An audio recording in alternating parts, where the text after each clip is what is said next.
음식 총각이요? 선생 삼켜. Hai Sobat Film, jumpa lagi bersama saya di sini.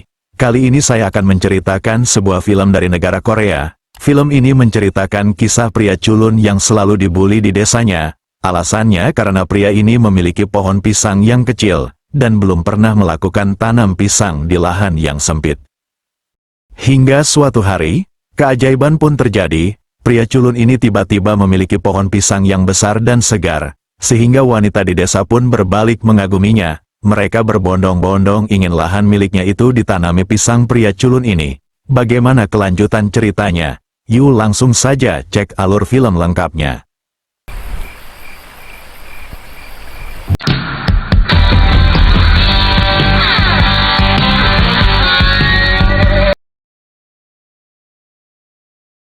Film dimulai dengan diperlihatkan seorang wanita setengah baya yang sudah tidak cantik lagi. Wanita itu sedang dalam keadaan mabuk dan lagi berdoa di depan sebuah patung kuno. Di sana ia berdoa untuk meminta jodoh karena sudah cukup lama ia menjanda. Ia butuh bantuan seorang pria untuk bercocok tanam di lahan miliknya. Namun merasa doanya tidak dijawab, ia pun kesal dan melemparkan sebuah guci arak ke patung kuno itu dan tepat mengenai hidung patung. Alhasil hidung patung itu pun patah dan terjatuh ke tanah. Melihat benda tumpul itu mirip pisang, si wanita pun penasaran dan mencoba mendekatinya. Namun tiba-tiba kejadian aneh terjadi, puluhan pria misterius tiba-tiba muncul dan menghampiri wanita itu, dan akhirnya tanam pisang di lahan wanita itu pun terjadi. Hari berganti, kabar yang menimpa wanita itu pun terdengar sampai ke Pak Kades. Benda tumpul itu pun dibawa ke hadapan Pak Kades. Karena penasaran, Pak Kades pun mencoba menyentuhnya, dan seketika kejadian aneh pun terjadi kembali. Puluhan pria misterius kembali muncul. Pak Kades dan asistennya pun ditarik paksa dan ditanami pisang oleh puluhan pria misterius itu. Setelahnya, benda tumpul itu pun kembali dibuang di tengah pasar. Benda itu ditemukan dan dipegang oleh seorang wanita karena bentuknya yang aneh mirip pisang. Karena penasaran, wanita itu pun menyentuhnya. Seketika kejadian aneh pun muncul kembali. Puluhan pria misterius kembali muncul dan menarik paksa orang-orang yang ada di pasar itu. Wanita dan para pria pun tak luput ditanami pisang di lahan mereka oleh pria misterius itu. Seorang kakek tua yang mengetahui kejadian aneh itu mencoba menghilangkan kutukan benda tersebut. Si kakek pun mengubur benda tumpul itu bersamaan dengan minuman yang telah berusia 100 tahun. Si kakek mengubur tepat di bawah dan di hadapan patung keramat agar tidak terjadi lagi hal yang membagongkan terulang kembali.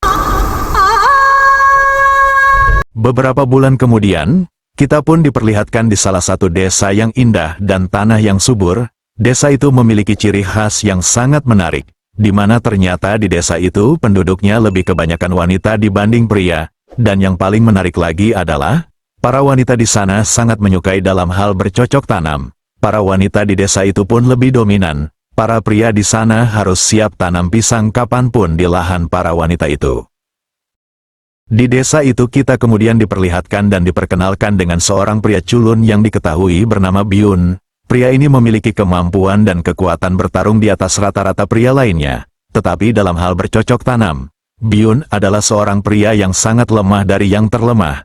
Byun pun menjadi pusat bulian bagi para wanita karena ia memiliki pohon pisang yang sangat kecil.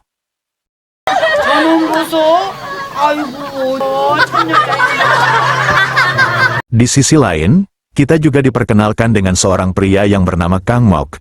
Ia adalah saudara tertua Byun. Kang Mok ini sangat berbeda jauh dari Byun. Ia adalah seorang pria idola dan incaran para wanita pemburu pisang. Ia sangat dikagumi para wanita di desa, karena ia dianggap sebagai pria yang sangat kuat karena memiliki pohon pisang yang super besar. Di suatu malam, Byun yang kebanyakan minum membuat keributan di desa. Beruntung, Kang Mok yang ada di sana segera menenangkannya dan segera menggendong Byun untuk kembali pulang. Namun saat di tengah perjalanan pulang, mereka bertemu dengan seorang wanita cantik yang diketahui bernama Nona Darling. Wanita ini pun melakukan aksi tarian yang sangat memukau, sehingga membuat Kang Mok dan Byun sangat terpesona melihatnya. Keesokan harinya, para pria desa sedang menggibah tentang Nona Darling. Semua pria sangat setuju kalau Nona Darling adalah wanita tercantik di desa. Namun sebagian orang menganggap Nona Darling adalah wanita dengan kesehatan mental yang kurang baik dan tinggal hanya seorang diri di gubuk reyot. Walaupun begitu, para pria di sana tetap mengaguminya, termasuk Byun yang mulai jatuh cinta kepada Nona Darling.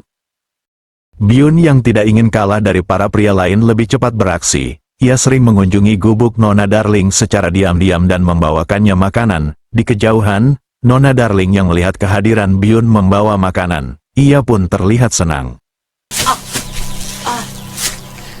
Suatu hari, para pria desa mengintip Nona Darling yang sedang membersihkan diri. Namun tanpa sengaja, para istri pria tersebut melihat kelakuan para suaminya dan merasa iri terhadap Nona Darling.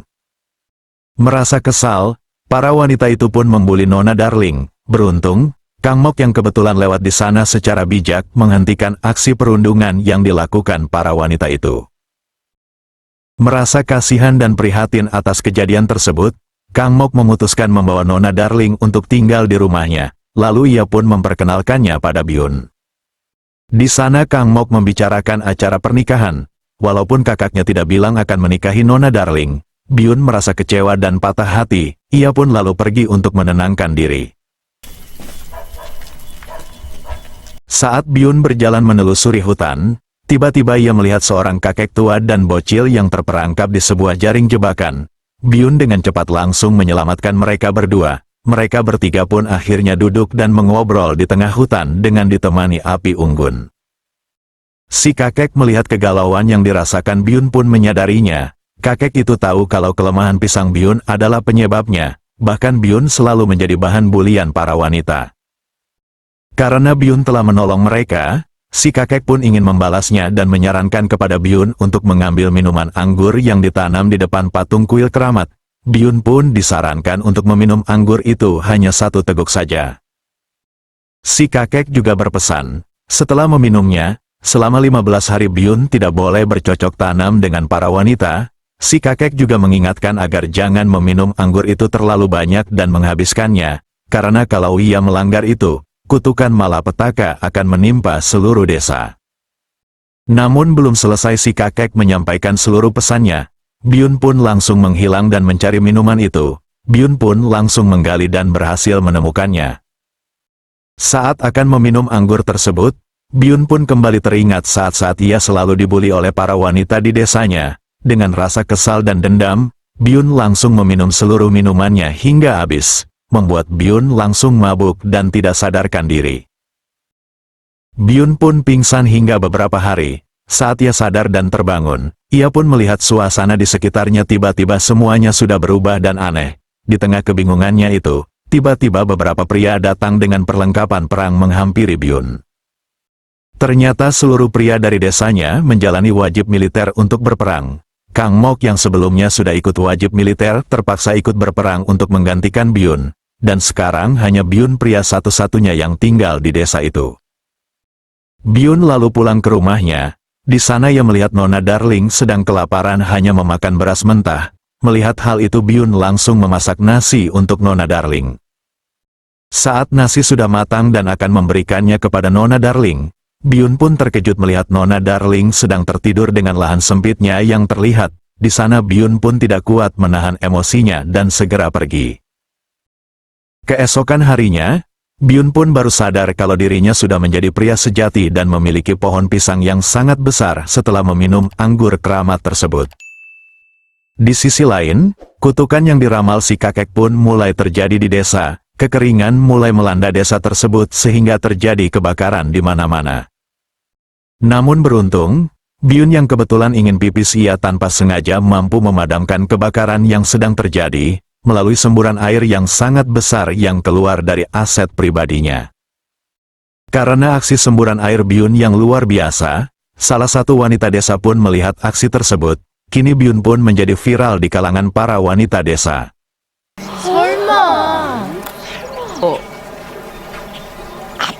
Para wanita desa pun berbondong-bondong penasaran ingin melihat aset pribadi yang dimiliki Byun. Saat mereka melihatnya, para wanita pun terlihat kaget tidak percaya. Mereka pun terlihat senang dan ingin merasakan Byun bisa tanam pisang di lahan mereka.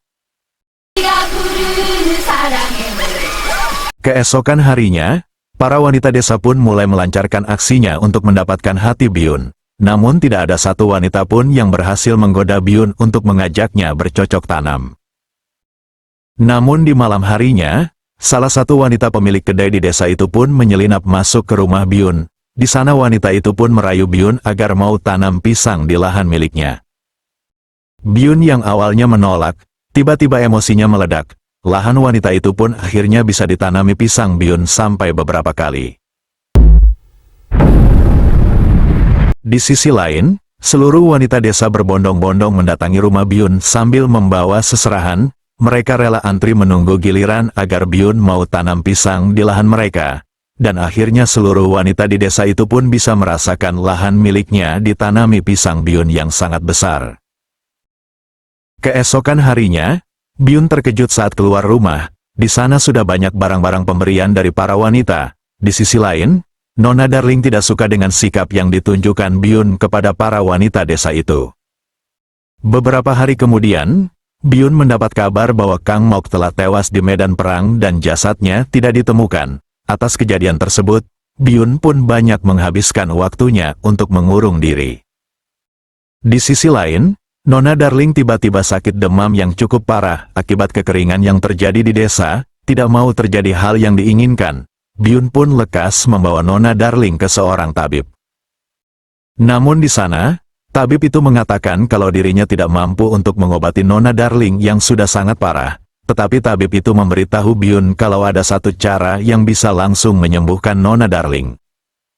Tabib itu mengatakan, untuk menyembuhkan Nona Darling secara singkat, Byun harus menanam pisang di lahan milik Nona Darling. Melihat kondisi Darling yang sudah semakin parah, Byun pun akhirnya dengan rasa sedikit ragu terpaksa tanam pisang di lahan sempit Nona Darling. Keesokan paginya, terlihat kondisi Nona Darling sudah sembuh. Mereka berdua terlihat lagi menikmati sarapan, dan Nona Darling menjadi sangat ramah kepada Byun. Bahkan Nona Darling juga mengatakan bahwa Byun adalah suaminya yang sah.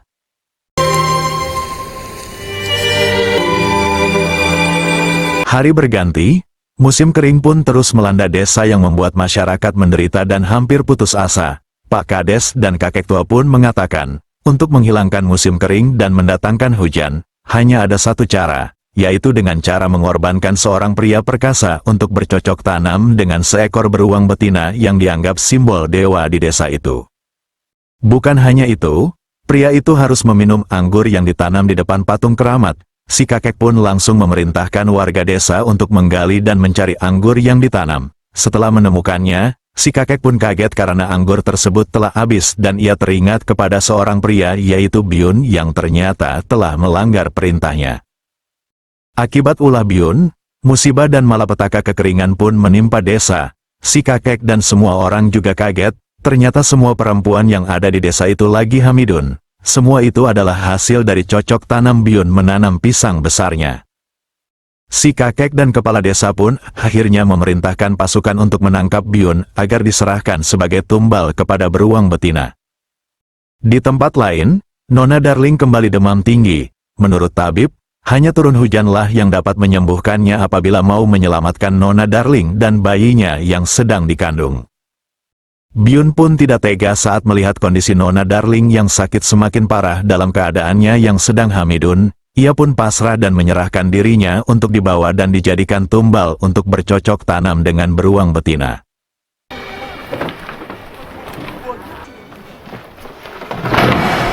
Tidak lama kemudian, Kang Mok tiba-tiba muncul dan ternyata ia masih hidup. Ia pun menanyakan keberadaan Byun adiknya itu kepada para wanita yang merawat Nona Darling. Di sana para wanita pun terkejut, setelah Kang Mok mengatakan kalau dirinya tidak pernah menikahi Nona Darling. Dari awal, Kang Mok membawa Nona Darling emang untuk dinikahkan dengan Byun adiknya sendiri.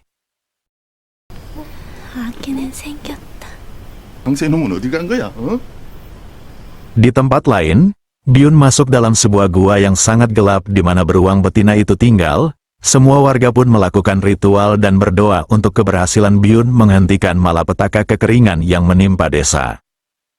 Semua warga pun mulai resah dan panik ketika Byun tidak juga kunjung keluar dari dalam gua itu.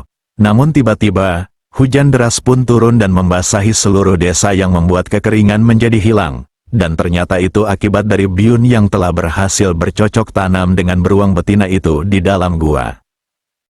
Semua warga pun terlihat senang dan bahagia, tetapi di tengah-tengah kebahagiaan itu, Byun pun tak kunjung muncul dan kembali lagi. Warga pun menganggap Byun telah tewas oleh beruang betina itu dan tinggal menjadi sebuah kenangan.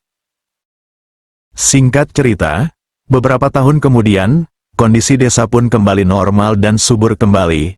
Kehidupan warga desa kembali bahagia dan makmur. Apalagi semua hasil dari cocok tanam Byun dengan semua wanita di desa itu telah menghasilkan keturunan. Mereka memiliki kemampuan dan kekuatan seperti Byun.